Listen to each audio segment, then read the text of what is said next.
Okay, so I got the adapter plate on. Went on really well. I'm gonna leave the stock flex plate just because I'm gonna have to pull the motor apart or the transmission off the motor to swap out the lower sump for the one that has the AN-10 already welded on it and it's all clean. And I'd like to see what's in the bottom of the sump. And I have that oil pump, so the proper way to replace the oil pump is with the sump off. Long story short, I'm gonna put the transmission on right now. Try to. This kit didn't come with the bolts because there are different lengths between the, at least I think they're different lengths between the twin turbo transmission and the NA tranny. So it wasn't much. I went and got some new ones. Here's an open face starter. I believe this is the one that they were saying that you're supposed to get in the kit. It's lucky that I just had it. Came off an SC300, I believe, 94. Maybe it was a 92. I don't know. I had that car a long time ago.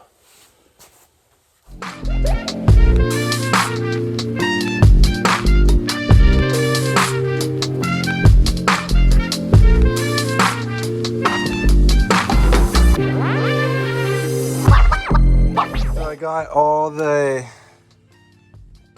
Hikis stuff out except for the actual lines. These two go along the frame rail all the way back. I'm gonna get those taken out and the GK Tech lockout bars. I believe this is the feed line, high pressure feed. I might be wrong, but I believe that's the feed, and then that goes back up to the pump.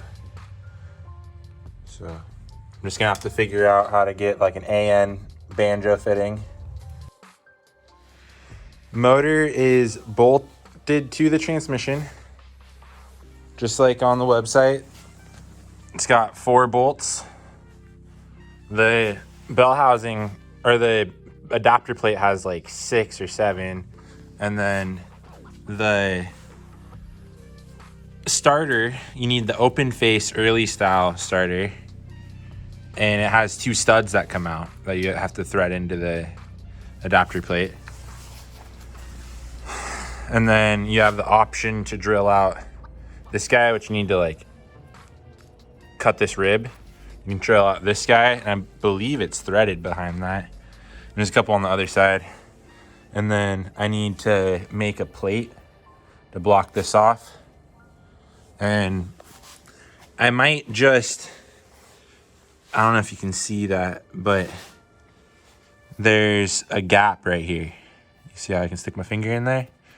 I'm thinking I either put some aluminum on the bell housing, like a piece of aluminum and then just weld it in, or a piece of steel plate that goes across here just to block that off so stuff doesn't get in there.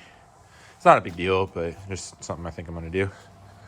So now I'm gonna cut, or I'm gonna unbolt the shifter, and I don't know if I'm gonna have to do what, I can't remember his name.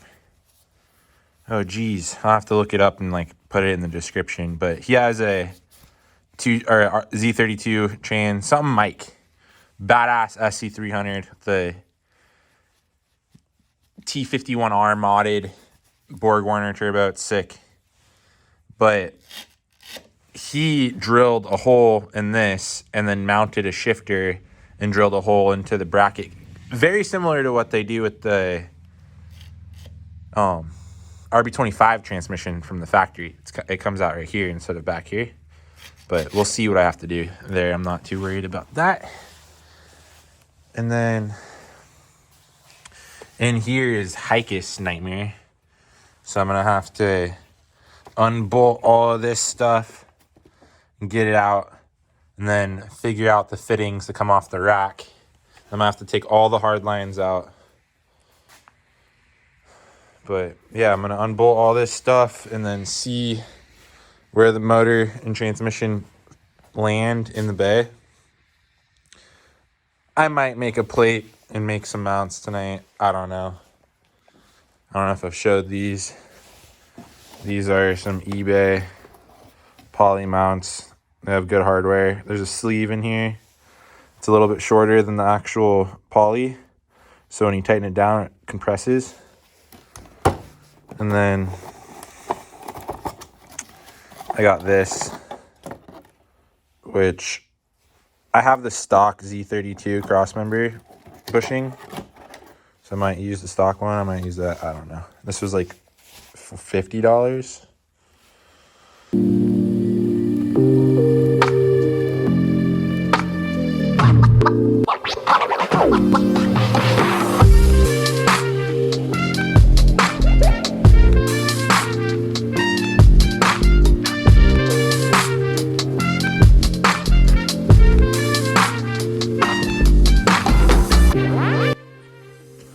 I think I'm gonna call it here. It's just sitting there, not bolted in, just literally laying on the subframe, but it's gonna fit.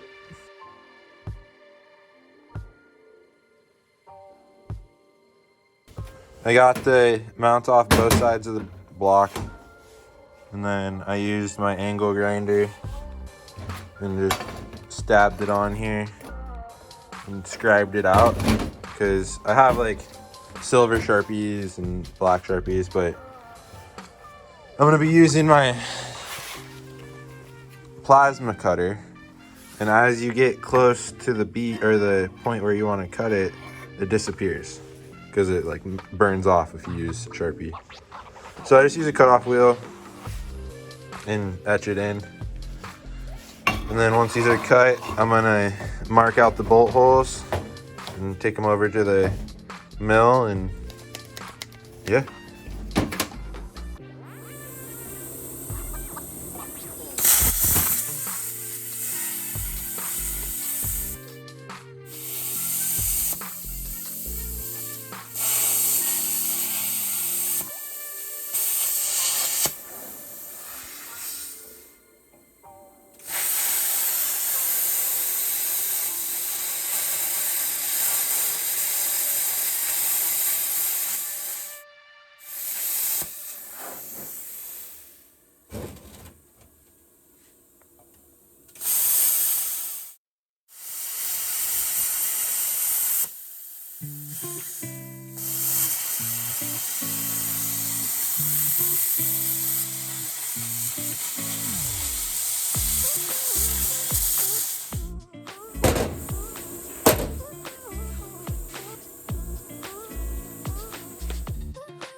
So I didn't record a lot today, but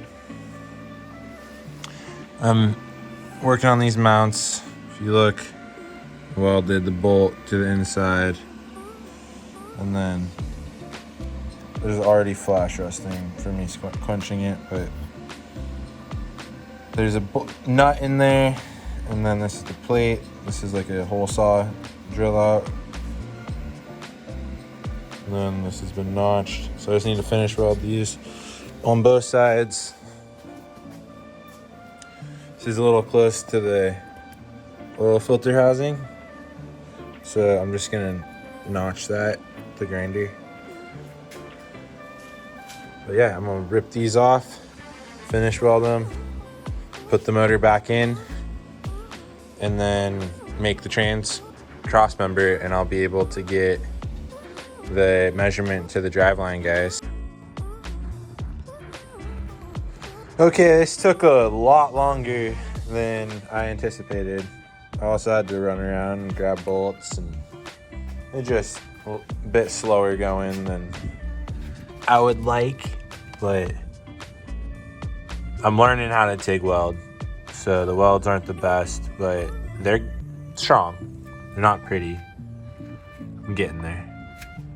But both sides done. It's got this poly bushing. I gotta cut this one like flush so that the oil filter housing doesn't touch. It just barely touches it, so I'm just gonna cut it flush. It'll look better too. I kind of match that angle from the pipe, or at least a little bit.